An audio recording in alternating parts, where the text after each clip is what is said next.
Morning friends. तो आप लोग को पता है कि यह वीडियो जो चल रहा है दो चर वाले समीकरण का हल का चल रहा है, और इसमें आपको देखने के लिए अभी तक जो मिला होगा उसमें समीकरण आपको दिया हुआ रहता था, लेकिन आज की क्वेश्चन में समीकरण नहीं दिया रहेगा। इसमें देखिए आपको इस प्रकार का क्वेश्चन मिलेगा 6x + 5y = 7x + 3y + 1 = 2x + 6y - 1 को हल करें। हमने आपको क्या कहा था, जब भी हम लोग को क्वेश्चन मिलेगा तो हल करने के लिए लिखेगा, और हल करने के लिए लिखेगा अर्थात उसमें जो चर राशि है, उसमें जो चर राशि है उसका मान निकालना है। तो अर्थात अब हमको यह दिमाग में रखना है कि इस समीकरण में अर्थात इस क्वेश्चन में चर राशि है तो क्या है।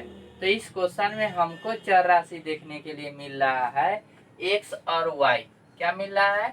x और y, अर्थात हमको x का मान निकालना है और y का मान निकालना है। कभी कभी इसी क्वेश्चन को देखिएगा लिखा रहेगा निम्न से, इस तरह से क्वेश्चन लिखेगा और लास्ट में लिख देगा x बराबर व्हाट और y बराबर व्हाट। अर्थात आपको यह दिमाग में लगा देना है कि इसको भी हल करना है, और हल करना है तो समीकरण से ही हल करना है। तो सबसे पहला नंबर बात, अभी तक जो भी क्वेश्चन आप देखे थे उसमें समीकरण दिया हुआ रहता था, लेकिन इसमें समीकरण नहीं दिया हुआ। तो सबसे पहले हम लोग क्या करेंगे, इसी क्वेश्चन से समीकरण निकालने की कोशिश करेंगे। तो समीकरण निकालने की कोशिश करेंगे तो थोड़ा सा निगेटिव पॉइंट को देखते हैं जो इसमें हम लोग क्या कर नहीं सकते हैं। तो सबसे पहला नंबर बात इसको देखते हैं।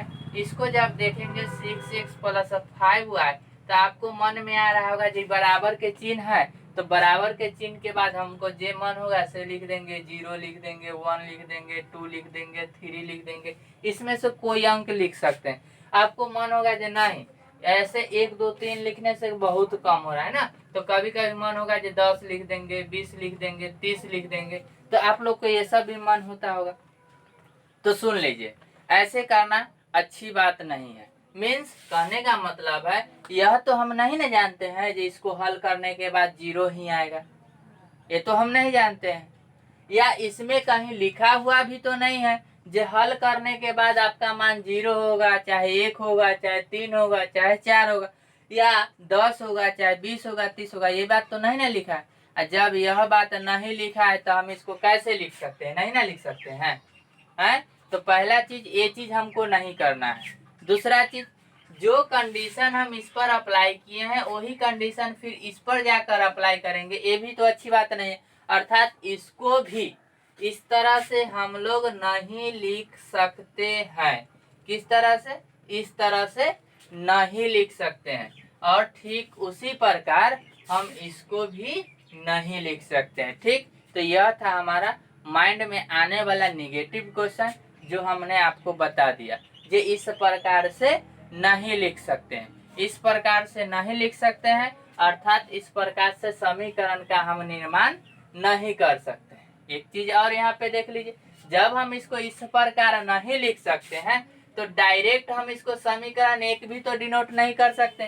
क्यों नहीं कर सकते? तो हमने आपको बताया हुआ हो क्या, जो चर और अचर राशि के गुणनफल हो, योगफल हो, अंतर हो, घटाव हो, इसका मान अचर राशि आना चाहिए। अचर राशि आना चाहिए अर्थात क्या बोले थे, इसका मान जो है या तो 0 आना चाहिए, या तो 25 आना चाहिए, या तो 30 आना चाहिए, यानी कि कोई संख्या आना चाहिए। अब ऐसा ना सोचिएगा जैसे सर जी लिख दिए 3 गो 0, 25, 30, तो इसी में से कोई आना चाहिए, ऐसी बात नहीं। कुछ भी मगर संख्या आना चाहिए, और यह संख्या तो हमको दिया ही नहीं है, तो हम इसको समीकरण 1 और समीकरण 2 डिनोट तो नहीं कर सकते हैं। इसीलिए हम इस प्रकार भी डिनोट नहीं कर सकते हैं, अर्थात हम डायरेक्ट चलते हैं। हम इसको समीकरण 1, समीकरण 2 और समीकरण 3 नहीं कह सकते हैं। क्लियर? तो आगे आते हैं। हमने कह दिया आपको जो समीकरण 1, समीकरण 2 और समीकरण जब डिनोट नहीं कर सकते हैं तो हम लोग को समीकरण कैसे मिलेगा। तो देख लीजिए समीकरण कैसे मिलेगा, ये चीज पर हम लोग गौर करते हैं। तो अब आया पॉइंट की बात, क्या जो समीकरण हम लोग कैसे लिखेंगे। तो इसी क्वेश्चन को देखिए, हमको क्या कह रहा है, हमको यही कह रहा है इसका जो आप हल कीजिएगा, इसका हल जब x और y के मान निकलेगा तो कुछ ना कुछ तो मान आएगा ना, आएगा। तो इसका जो हल करेंगे वही मान इसका भी आना चाहिए हल करने के बाद, या वही मान जितना इसका मान आएगा उतना ही इसका मान आएगा, तो उतना ही इसका भी मान आना चाहिए। अब ऐसा नहीं जो इसका हल करने के बाद 10 आ जाए, इसको भी 10 आ जाए, लेकिन इसको हल करे तो 20 आ जाए, ऐसा भी नहीं। इसको भी हल करेंगे तो 10 ही आना चाहिए। तो इसका मतलब क्या होता है जानते हैं? अभी जो हम आपको बताएं, जो इसको हल करेंगे तो 10 आना चाहिए, इसको हल करेंगे तो 10 आना चाहिए, और इसको हल करेंगे तो 10 आना चाहिए। इसका मतलब यही हुआ, क्या हुआ, जो हम इसको 6x प्लस 5y को बराबर कर सकते हैं, इतना के कर सकते हैं कि नहीं? अब बताइए, हमने क्या बोला? अभी हमने बोला जी 10 रुपया है, और इसको भी कहे जी इसको भी हल करने के बाद 10 रुपया आना चाहिए, बोले थे ना। चलिए, तो अब बताइए ये भी 10 रुपया है और ये भी 10 रुपया है, तो बताइए जी दोनों बराबर है कि नहीं? है ना? है? जब ये भी 10 रुपया है, ये भी 10 रुपया है, तो दोनों बराबर है। ये देखने में आपको बराबर नहीं लग रहा है, इससे हमको कोई मतलब नहीं है। हमने क्या कहा, अगर इसको हल करने के बाद अगर यह 10 रुपया आता है तो इसको भी हल करने के बाद 10 रुपया ही आना चाहिए। अगर 10 रुपया आ जाता है इसका मतलब दोनों बराबर है। यही बात को अब हमको लिख के समीकरण का निर्माण कर लेना है। अर्थात अब हमको करना क्या है जानते हैं? अगर इसमें प्रॉब्लम है तो मैं आपको बताता हूँ। आपको प्रॉब्लम यही आ रहा होगा माइंड में, जो यह 6x प्लस 5y है और यह 2 into x plus 6y minus 1 है। यह तो देखने में हमको बराबर लग ही नहीं रहा है, और सर बोल रहे हैं जी दोनों बराबर है। तो बाबू जब क्वेश्चन में बराबर का चिन्ह दे दिया गया है तो वह देखने में लाल रंग हो, चाहे पीला रंग हो, चाहे हरा रंग हो, वह देखने में कैसा भी रंग हो, आखिर प्रश्न में बराबर दे दिया है तो वह बराबर है, और हम लोग को मान कर चलना होगा जो वह बराबर है। उस पर कोई जबरदस्ती हम लोग नहीं कर सकते हैं जो यह बराबर नहीं है। इसीलिए जब इसमें बराबर का चिन्ह दे दिया है तो हम लोग मान लेंगे कि यह दोनों बराबर में है, चाहे इसका रंग काला ही क्यों नहीं हो और इसका रंग व्हाइट ही क्यों नहीं हो, कोई प्रॉब्लम नहीं है। अब मान गए। इस भाषा को अब लिखना पड़ेगा। क्या लिखना पड़ेगा? क्योंकि हम लोग को तो समीकरण निर्माण करना है। समीकरण जब निर्माण करना है तो हम इसको हल करेंगे। तो हल कैसे करेंगे तो देखते हैं। सबसे पहले हम क्या बोले हैं, जी यह बराबर दे दिया है, इसका मतलब क्या है, यह इतना के बराबर है और यह जो है इतना के बराबर है। तो ऐसे कंडीशन में यह और यह भी बराबर होगा। कहीं आप लोग देखे होंगे कि अगर लिखा हुआ है a बराबर b बराबर c, तो ऐसे कंडीशन में आपको तो ये चीज नजर आ रहा है जो a बराबर b है, तो आपको ये भी चीज नजर आना चाहिए जो b बराबर c होगा। तो आपको एक चीज और नजर आना चाहिए, क्या आना चाहिए, तो a बराबर c होगा। आप कहिएगा जो कैसे, तो आप ही देख सकते हैं। क्या मैं a बराबर b है, तो जहाँ पे b है वहाँ पे a लिख सकते हैं कि नहीं? तो लिख सकते हैं। तो इसको मिटा दीजिए, तो देखिए a बराबर c हुआ कि नहीं हुआ। इसी बात से अब हम लोग समीकरण 1 और समीकरण 2 का निर्माण करेंगे। तो सबसे पहले हम लोग लिखेंगे, लिखना क्या है से देखिए। तो लिखेंगे, देखिए इसमें एक चीज और सीख लीजिए, जो बराबर के पहला है, पहला पद के बाद अगर बराबर है अर्थात 2 बराबर है तो इसमें पदों की संख्या 3 होगी। अगर बराबर के चिन्ह 2 है तो पदों की संख्या 3 होगी। अगर बराबर के चिन्ह 1 है तो पदों की संख्या 2 होगा। अर्थात बराबर के चिन्ह से 1 ज्यादा होता है पदों की संख्या। तो इसमें पद कै गो होगा, तो पद इसमें 3 गो है, जो कि आपको हम बता दिए। अब देखिए हम इसको कहेंगे प्रथम पद, इसको कहेंगे द्वितीय पद, इसको कहेंगे तृतीय पद। आपको अपनी भाषा में अगर देना है तो कहेंगे पहला पद, दूसरा पद, तीसरा पद, कोई प्रॉब्लम नहीं है। क्योंकि प्रश्न में देखिएगा सबसे ऊपर लिखा रहता है विद्यार्थी यथासंभव अपनी भाषा में ही उत्तर दे। आगे देखिए, तो हम इसको पहला भी बोल सकते हैं, दूसरा भी बोल सकते हैं, तीसरा भी बोल सकते हैं। आपकी इच्छा है जो नहीं हम थोड़ा सा शुद्ध बोले, तो प्रथम पद, द्वितीय पद और यह तृतीय पद, यह हो गया। तो सबसे पहले हम लोग लिखेंगे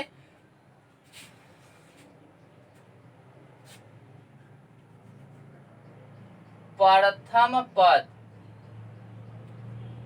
और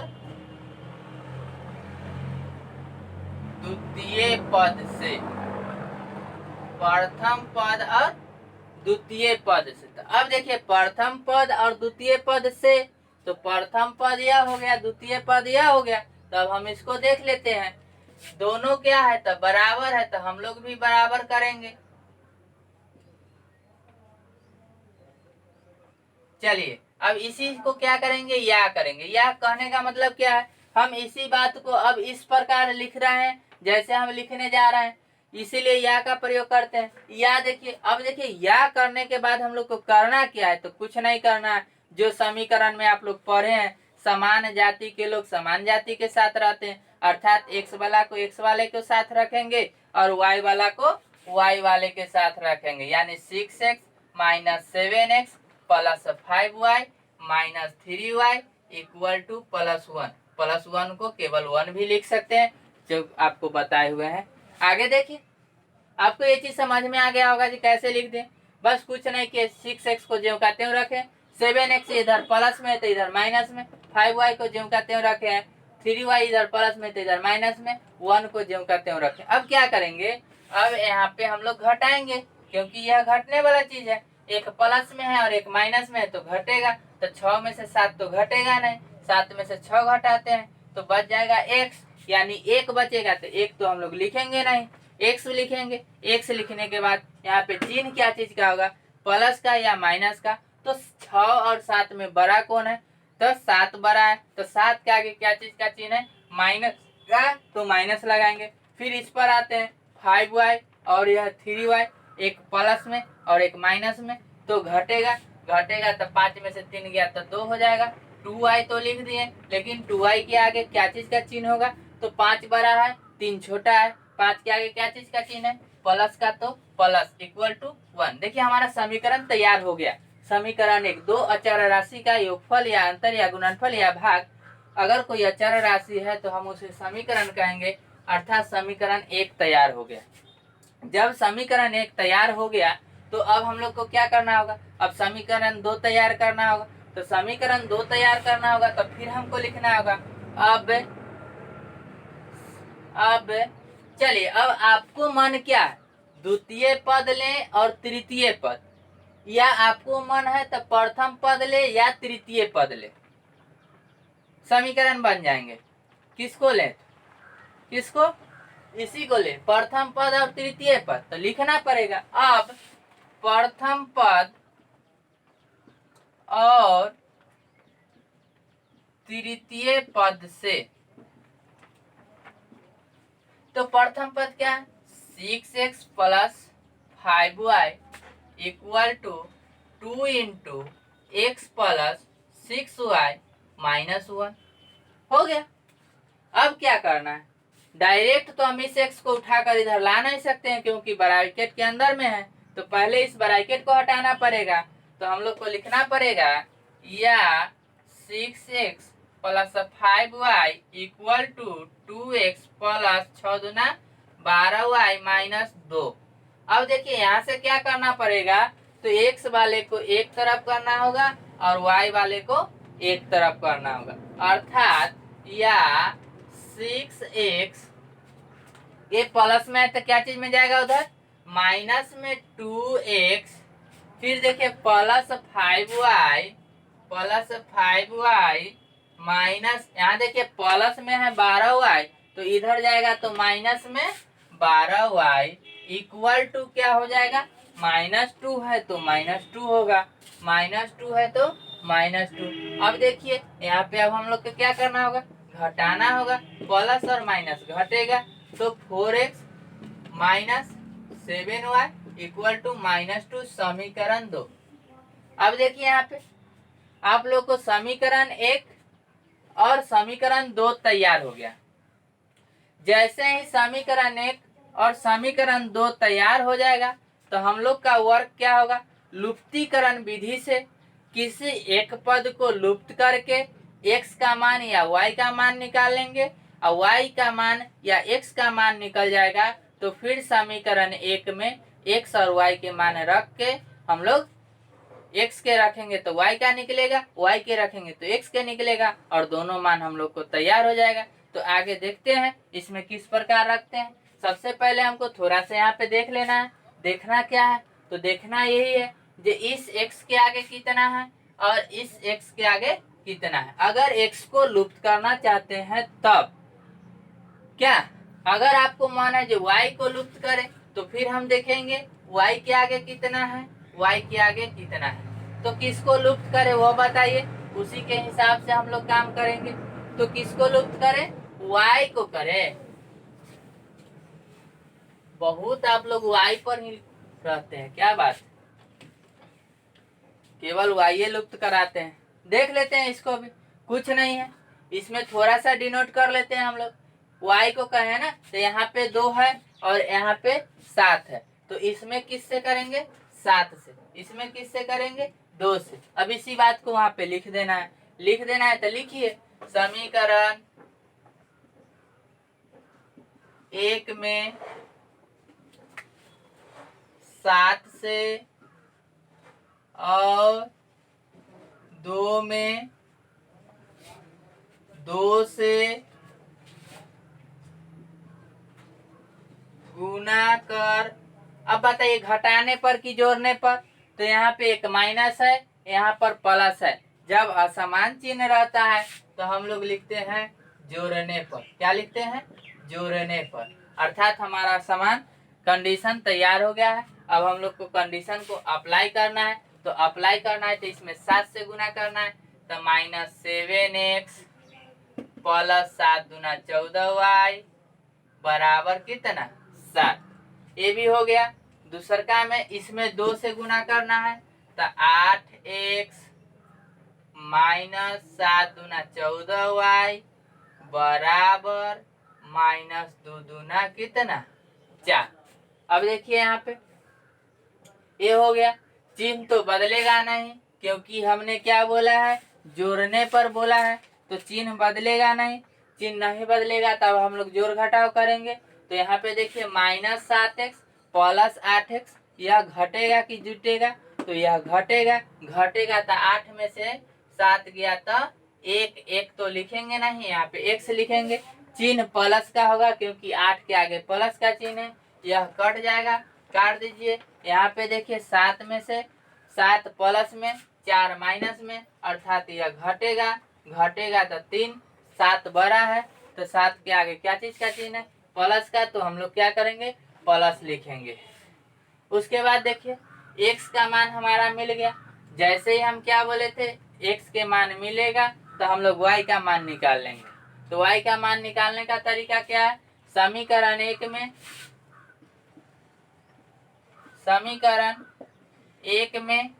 y x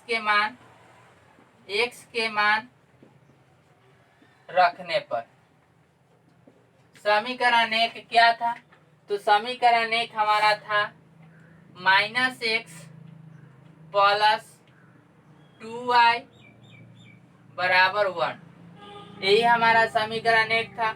और इस समीकरण में अब हमको x के मान रख देना है, अर्थात या x बराबर है 3 प्लस 2y बराबर 1, या इसको उधर ले जाएंगे तो 2y यहाँ पे रहेगा, 1 प्लस 3, या 2y बराबर 4, इसीलिए y बराबर 4/2 इक्वल टू y बराबर 2।